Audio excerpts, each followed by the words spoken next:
აშშ-ს ცენტრალური სადაზვერო სააგენტოს დირექტორის ვიზიტმა მოსკოვში კრემლის მხრიდან შემაშფოთებელი ქმედებების ტალღა გამოიწვია. ჯონ რეიდკლიფის მხოლოდ ერთ ვიზიტზე სამივე ქვეყანა მაშინვე სრულიად განსხვავებულად რეაგირებს. ვლადიმერ პუტინი ხელს აწერს სამ საიდუმლო ბრძანებას, რომლებშიც შესაძლოა მოხსენებული იყოს შემოდგომაზე მობილიზაციაც. ბელარუსის დიქტატორმა ალექსანდრ ლუკაშენკომ დღეს მოულოდნელად გამოაცხადა ჯარების საბრძოლო მზადყოფნის უეცარი შემოწმება.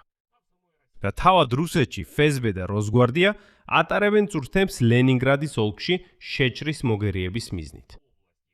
ფაქტობრივად ამ სტრუქტურებს ვლადიმერ პუტინი ომისთვის იყენებს. ამ დროს დონალდ ტრამპი, ამერიკის პრეზიდენტი, ამ ყველაფერს ასე აფასებს.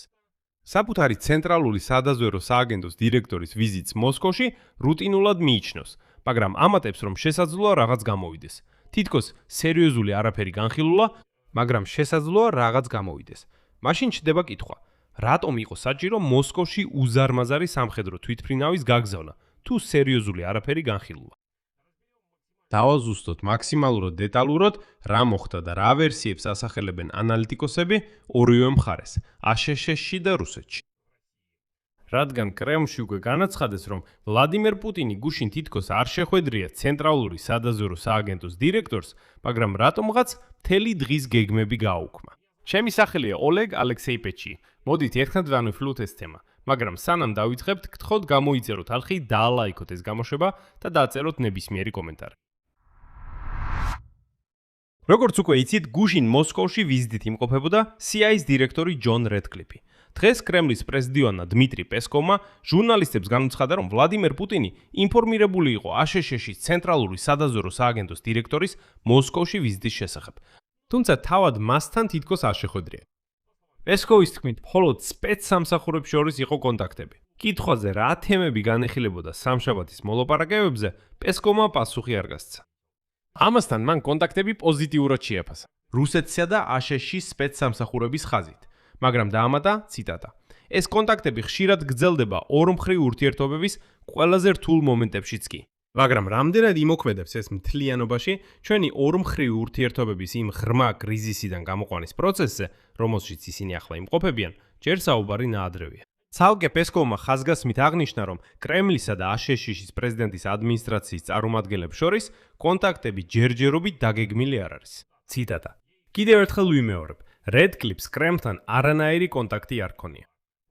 სხვა უწყებების ხაზით ვერ ვისაუბრებ. კრემლის ხაზით ჯერჯერობით არანაირი კონტაქტი დაგეგმილი არ არის. აღნიშნა, რომ აშშ-ის ცენტრალური სადაზვერო სამმართველოს დირექტორის რედკლიფის ვიზიტი გახდა პირველი ცნობილი ვიზიტი ამერიკული დაზვერვის ხელმძღვანელის მიერ რუსეთის დედაქალაქში.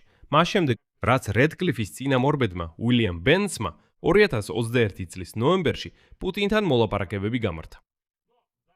მაგრამ გუშინ კრემლის პულის ჟურნალისტებიც კი აცხადებდნენ, რომ ვლადიმერ პუტინმა მთელი რიგი ღონისძიებები გააუქმა იმ დღისთვის, როდესაც ЦРУ-ს დირექტორი მოსკოვში დაეშვა. მაგრამ პესკოვი ამბობს, რას ამბობთ, პუტინი მას არ შეხვედრია. მოლოდინის დონე დღეს დონალდ ტრამპმაც სცადა შეემცირებინა. ჟურნალისტის კითხვაზე, იყო თუ არა ЦРУ-ს დირექტორი რედკლიფი მოსკოვში, რათა განეხილა შესაძლო ომი რუსეთსა და ნატოს შორის. ან აშშ-ის სანქციები ირანის წინააღმდეგ, ტრამპმა განაცხადა, რომ ვიზიტი არც ერთ ამ საკითხს არ ეხებოდა. შემდეგ მოხავს მისი ციტატა. არც ერთი ზემოთ ჩამოთვლილი. არ მიყვარს ადამიანების იმედგაცრუება, მაგრამ ის იქ იყო, ვიტყოდი, ძალიან რუტინული მიზეზების გამო. მაგრამ მოგვიანებით ტრამპმა დაამატა, რომ მაინც იმედოვნებს, რომ რედკლიფის მოსკოვში განხილული საკითხებიდან რაღაც მაინც გამოადგება რუსეთის ომის დასრულებისთვის უკრაინის წინააღმდეგ. და ტრადიციულად ტრამპმა დაამატა, რომ თუ ის პრეზიდენტი იქნებოდა, რუსეთის ომი უკრაინის წინააღმდეგ, რა თქმა უნდა, არ მოხდებოდა. მაგრამ ადგილზე და არა განცხადებებში ხდება მოვლენები, რომლებიც საპირისპიროზე მიუთითებს. აშკარად რაღაც ხდება და ეს სულაც არ არის რუტინული. ბელარუსის დიქტატორმა ალექსანდრ ლუკაშენკომ დაავალა ქვეყნის შეიარაღებული ძალების საბრძოლო მზადყოფნის მოულოდნელი შემოწმება რედკლიფის მოსკოვში ვიზიტის ფონზე.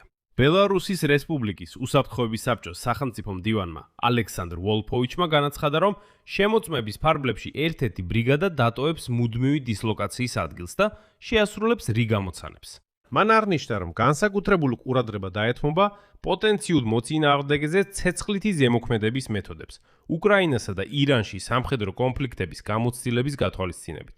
მისი თქმით, ამ ღონისძიების მიზანია შეამოწმოს შენაერთებისა და სამხედრო ნაწილების მზადყოფნა. თანამედროვე პირობებში საბრძოლო მოქმედებების წარმოებისთვის. გარდა ამისა, ვოლფოვიჩმა მოუწოდა არ ინერვიულონ, ციტატა, თითქოს რაღაც ზებუნებრივი ხდება.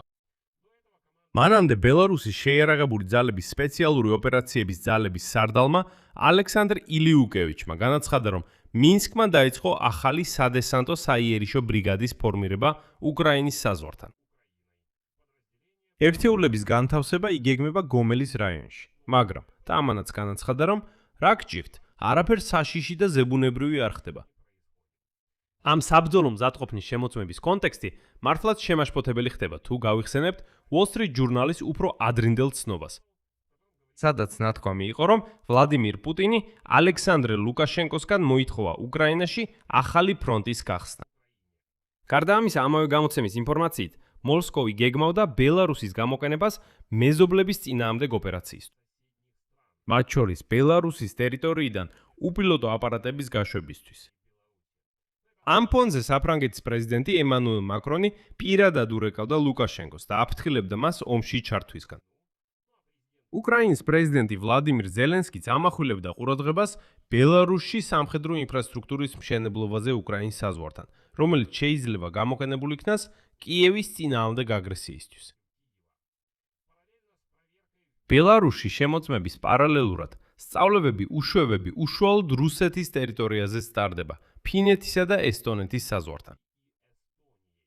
ლენინგრადის ოლქში ჩატარდა ძალოვანთა სწავლებები სახელწოდებით სოდრუჟესტვო 2026, რომლის მიზანიც იყო რუსეთის ის ტერიტორიაზე შესაძლო შეჭრის აღკვეთა. სწავლებებში მონაწილეობა მიიღეს რუსეთის ეროვნული გვარდიის ჩრდილო-დასავლეთის ოლქის დანაყოფებმა და ფედერალური უსაფრთხოების სამსახურის რეგიონული სასაზღვრო სამმართველოს თანამშრომლებმა. ისინი ვარჯიშობდნენ პირობითი დივერსიულ სადაზვერვო ჯგუფის წევრების ძიებაში, დევნასა და დაკავებაში, რომლებიც სახელმწიფო საზღვარს გადმოიჭრნენ. ასევე ვარჯიშობდნენ მათი გადაადგილების რაიონებისა და მარშრუტების ბლოკირებაში. აი ერთ-ერთ ვიდეოში, რომელიც რუსგვარდიან წარმოადგინა, ძალოვნები მანქანით მიუახლოვდებიან ავტობუსს, ჩაამტვრევენ ფანჯარას და შეიჭრებიან სალონში, რის შემდეგაც იქიდან გამოჰყავთ დაკავებულები, რომელთაც თავზე პისტოლეტი აქვთ მიდებული. სხვა ვიდეოში იგივე რუსი ძალოვნები ნაღმყორცნებიდან ცეცხლს უშენენ სამიზნეებს, რომლებიც პირობითი მოწინააღმდეგის პოზიციებს ასახავს. და აი ამ წვრთნების კონტექსტის თითქოს თვეების განმავლობაში გროვდებოდა. აქ კრემლი გრძელვადიან თამაშს თამაშობს. უკვე მაისში FSB-ის სასაზღვრო სამსახურის ხელმძღვანელმა ვლადიმირ კულეშოვმა ფინეთი და ესტონეთი დაადანაშაულა რუსეთთან საზღვრის შესახებ შეთანხმების დარღვევაში. განაცხადა, რომ მათი მხრიდან პროვოკაციული ქმედებები იზრდება.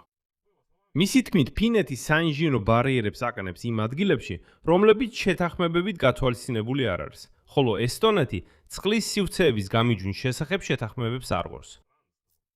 კულეშოვმა განაცხადა, რომ ეს ინიციატივები ქმნის კონფლიქტური სიტუაციების წინაპირობებს და აიძულებს რუსეთს სხვადასხვა სცენარისთვის მოემზადოს.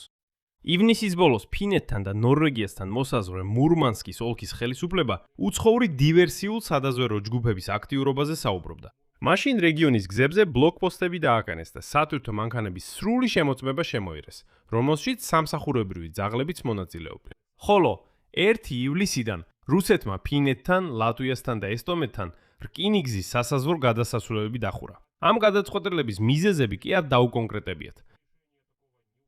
ანუ კრემლი მიზანმიმართულად ქმნის სურათს, თითქოს ნატო მალე თავს დაესხმება.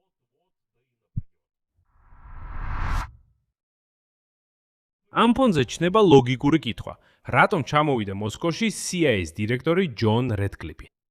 დღეს ბევრი ექსპერტი თანხმდება იმაზე, რომ CIA-ის დირექტორმა კრემლს გადასცა გარკვეული სიგნალები და გაფრთხილებები ომის ესკალაციის რისკებისა და რუსეთის მხრიდან ომის ესკალაციის შესაძლო სცენარების შესახებ. მსგავსი ვიზიტი 2021 წლის ნოემბერში რედკლიფის წინამორბედმა უილიამ ბენსმა განახორციელა და მაშინ CIA-ის ხელმძღვანელი ფარულად ჩავიდა მოსკოვში, რათა გაეფრთხილებინა ვლადიმირ პუტინი უკრაინაში შეჭრისგან. მოგვიანებით ბენსი ასევე შეხვდა რუსეთის საგარეო დაზვერვის ხელმძღვანელს სერგეი ნარიშკინს თურქეთში 2022 წლის ბოლოს.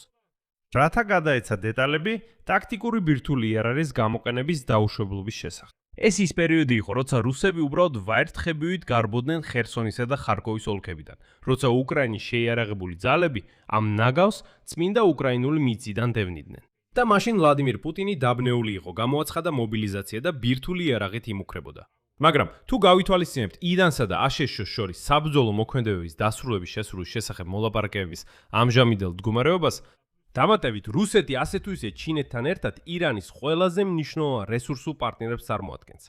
მე არ გამოვრიცხავ იმ საკითხსაც, რომ განიხილებოდა შესაძლებლობა რუსეთი და ჩინეთი გარკვეულ საკითხებში პოტენციურ შუამავლებად გამოდგნენ. მაგრამ მაინც ყველაზე დამაჯერებლად ჩანს ვერსია, რომელსაც Wall Street Journal-ი ასახელებს, სადაც საუბარია რუსეთში მასობრივი მობილიზაციის მზადების შესახებ, სადაზვერო მონაცემებზე და შესაძლო პროვოკაციებზე ნატოს აღმოსავლეთ ფლანგის ქვეყნების წინააღმდეგ. საუბარია არა უბრალოდ მობილიზაციაზე. თავად მობილიზაცია თითქოს არ არის ის, რაც ძალიან შეაწუხებს თეთრ სახლს. არა. მაგრამ მობილიზაცია ეს ესკალაციის წინაპირობა. და ეს უკვე თეთრ სახლს აშფოთებს. მობილიზაცია შეიძლება გამოყენებული იქნას ძალების გასაზრდელად დონბასში. ან რეზერვების გასათავისუფლებლად ბალტიის ქვეყნებზე დარტყმისთვის. ნებისმიერ შემთხვევაში ეს არის მცდელობა დაარღვიოს ბალანსი და აიძულოს დასავლეთი, ან გაზარდოს ფსონები, ან უარი თქვას უკრაინის მხარდაჭერაზე. და რუსეთს შეუძლია გამოიყენოს მობილიზაციის რესურსები ბალტიის ქვეყნებზე, პოლონეთსა და ფინეთზე თავდასხმისთვის, ან ჰიბრიდული პროვოკაციისთვის. აი ესეც მცდელობა დაძაბოს ვითარება ბელარუსსა და ლენინგრადში, ლენინგრადის ოლქში. შედეგი როგორც მოსკოვის, ისე ვაშინგტონის ოფიციალური პოზიცია მაქსიმალურად პროზაულია. თითქოს ეს იყო სპეცსამსახურის რუტინული კონტაქტი და პუტინთან შეხვედრა არ ყოფილა. მოლაპარაკებების თემა არ იხსნება, მაგრამ თითქოს ნუ ღელავთ. ЦРУ-ს დირექტორი სამხედრო თვითმფრინავით უბრალოდ ასე სალაპარაკოდ ჩამოდის მოსკოვში. მეტი არაფერი. მაგრამ ადგილზე რეაქცია ბევრად უფრო დიდ შეშფოთებაზე მიუთითებს.